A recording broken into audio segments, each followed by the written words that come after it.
Dulu ada seseorang masuk ke kota Tarim, wali.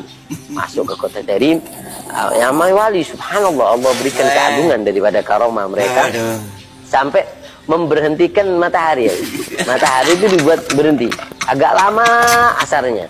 Kemudian ada perempuan kota Tarim keluar dari jendela yang mengatakan, "Gal ya fulan, fakka syams." Lepaskan itu yang namanya mataharinya. Kita lagi puasa ahli Tarim. Nanti kelamaan ini puasanya. Lepaskan, subhanallah. Ini wali langsung tahu dilepaskan sehingga subhanallah. Pusing. Habib Abdurrahman bin Ali Mukashifin ditanya sama orang-orang yang cinta kepadanya, apakah Nabi Allah ada di dalam atau tidak? Maka aku masuk ke dalam. Beliau masuk ke dalam. Aku melihat Nabi Allah ada di dalam sedang duduk dalam keadaan menangis. Maka aku bilang kepada dia, kepada Nabi, kenapa engkau menangis wahai Nabi Allah? Ini abki wa a'innu min dhunub az-zairin li'annani kull man ja'a min az-zairin alaihi dhunub atahammaluha wa yaghfiru Allah lahum. Aku ini nangis karena aku ini menolong orang-orang yang datang ke sini karena mereka membawa dosa-dosa banyak, aku menahannya, dan semuanya ketika ditahan oleh aku, Allah Subhanahu wa taala ampunkan dosa-dosa orang yang ziarah kepada.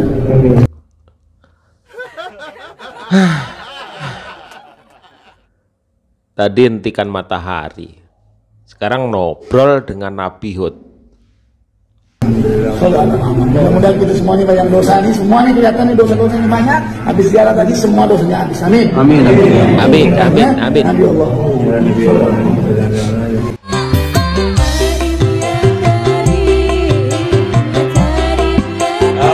Yang mengislamkan pertama kali di Indonesia itu adalah Habib. Yang berjuang mati-matian Habib. Lalu saya tanya, datuk kita di Indonesia ini ngapain? Coli? Hah? Coli. Datuk kita kerjanya apa? Pejuang dia, ulama dia, yang punya karomah dia. Datuk kita pahlawan ngapain? dia. Saya tanyakan sama kalian. Dia yang menciptakan ini, menciptakan itu.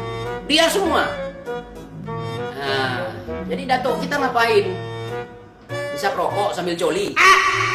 Coba jawab. Nih kalian nih, masa bodoh. Masa yang bodoh, kalian mikir sebagai kibin. Datuk kalian ngapain dulu?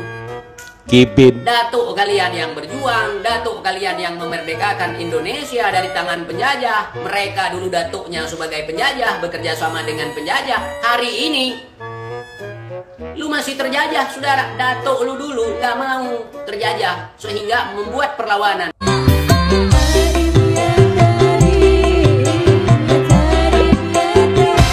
Kepada Syekh Sa'ad, salah satu gurunya, beliau berkata, aku telah dimi'rajkan oleh Allah ke Sidratil Muntaha sebanyak 7 kali. Dalam satu riwayat 27 kali dalam semalam, dan dalam satu riwayat 70 kali. Jadi ada 3 riwayat, ada yang bilang 7 kali, ada yang bilang 27 kali semalam, ada yang 70 kali. Yang 7 dan 70 kali ini gak disebutkan, ini semalam atau beberapa malam, gak disebutkan. Saya tengok dalam video tadi Ustaz tu kata ada kemungkinan ia berlaku sebanyak 70 kali atau berlaku sebanyak 7 kali dalam satu malam atau beberapa malam. Tetapi dia tak bagi tahu tentang ada satu lagi kemungkinan, iaitu kemungkinan cerita itu adalah cerita yang bohong. Sahabat-sahabat, kita sebagai umat Islam dilarang untuk terima semua perkara yang kita dengar, apatah lagi jika cerita pelik-pelik seperti yang kita dengar baru ni. Ini disiplin yang diajarkan oleh agama kita. Jangan kamu sebut sesuatu yang tidak kamu tahui, kerana pendengaran kamu, penglihatan kamu dan jantung hati kamu, semuanya itu akan dipersoalkan oleh Allah Azza wa Jalla. Ayat 36 surah Al-Isra ini perlu digabungkan dengan hadis Nabi SAW.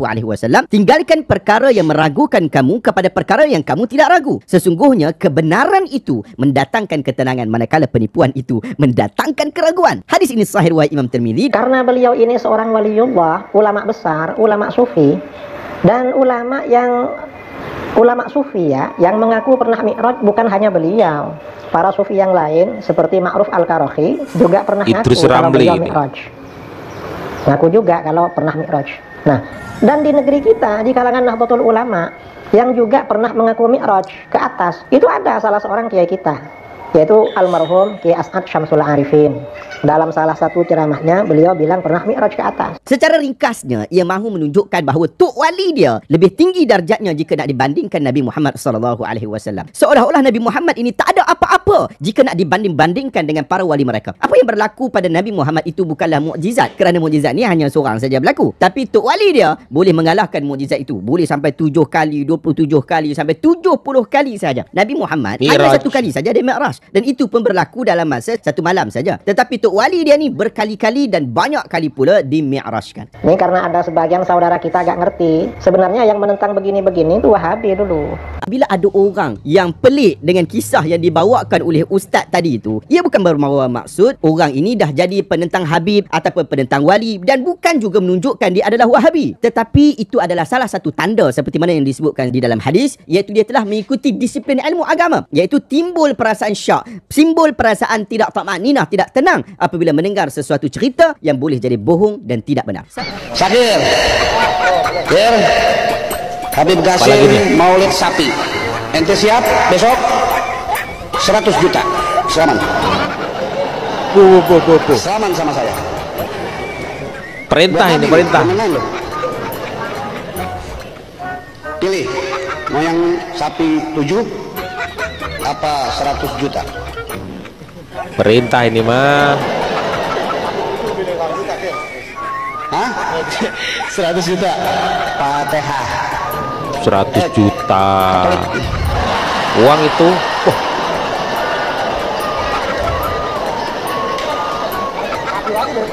Enggak, baru masuk Tapi Islam. Tuan, tapi Tuan. Mintanya masuk Islam. Katolik. Katolik mau kasih saya berapa? Buat Nabi Muhammad? 50 juta. 50, 25 juta. Hah? 25 Bib. Selaman.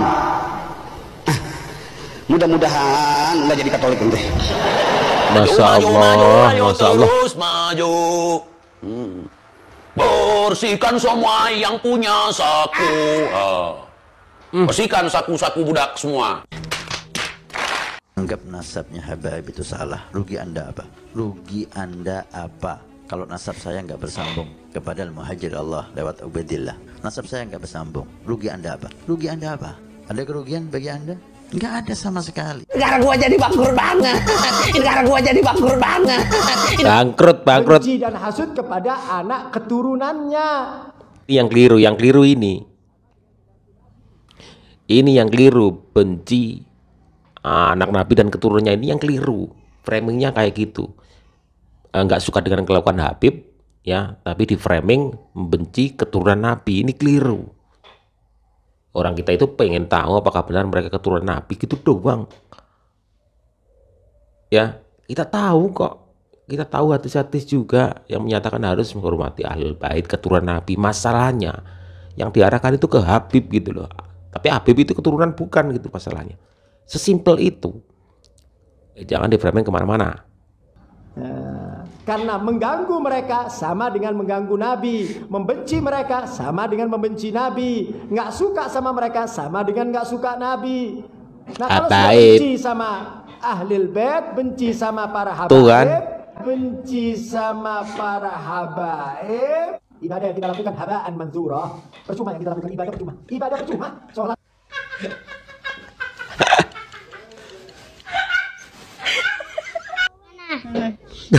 D ada N C O C W dan C. Nggak perlu tes DNA. Nah, itu saja yang di Ki Haji Hasan Genggong dari jauh berhari-hari ada habaib mau datang ke pesantrennya, cukup beliau sudah mencium wanginya baginda Rasulullah Sallallahu Alaihi Wasallam.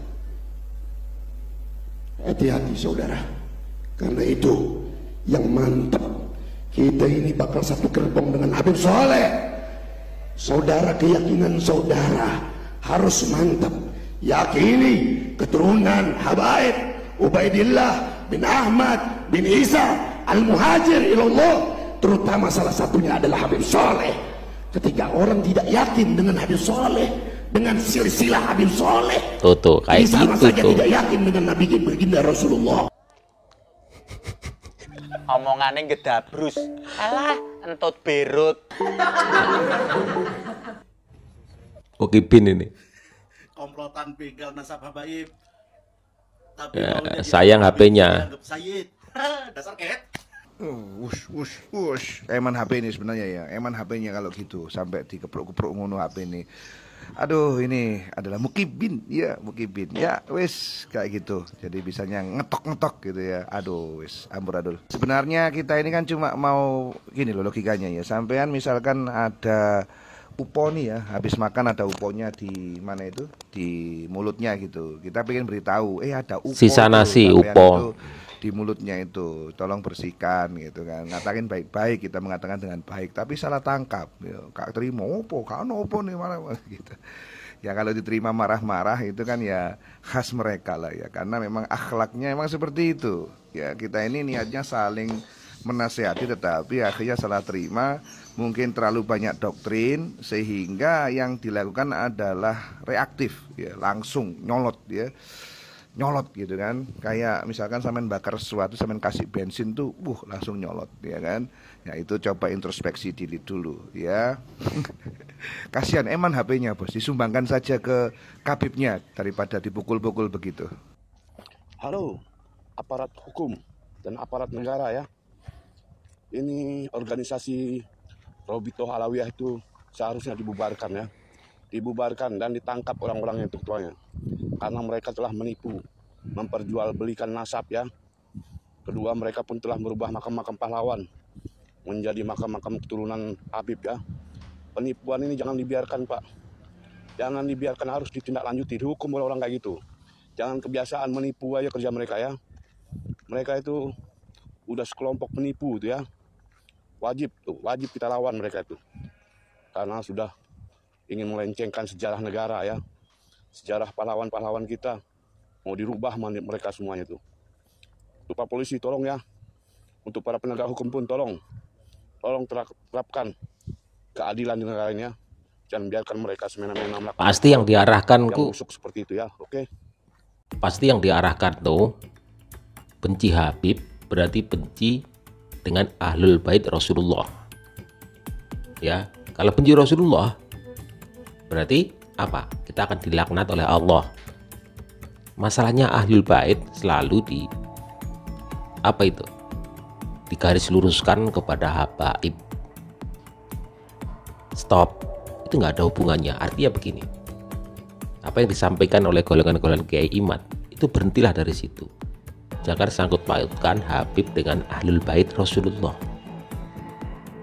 Yang kita inginkan hanya satu dari golongan Kiai Imad adalah verifikasi secara benar apakah golongan habaib itu adalah ahlul bait dari Rasulullah. Gitu doang. Nggak ada istilahnya semuanya itu membenci ahlul bait Rasulullah, karena kita tahu, semuanya juga tahu ya, ahlul bait itu harus dihormati karena tentu mereka semua ada keturunan Rasulullah SAW yang pada akhirnya nanti mereka akan menurunkan namanya Al-Imam Mahdi. Gitu. Masalahnya itu ahlul bait itu apa itu Habib gitu loh. Sudah kebakaran jenggot, apalagi mukibin itu. Nggak tahu dia itu, nggak paham karena taklid buta, cinta buta ya, orang buta kayak gitu. Masa kalian nggak tahu ada yang bisa menghentikan matahari, menurunkan rantai emas, ada yang bisa terbang, ada yang menyuruh-nyuruh malaikat. Allahu a'lam bishawab, teman-teman. Aduh, luar biasa pengkibulan dan pendongengan itu aja masih banyak yang percaya juga.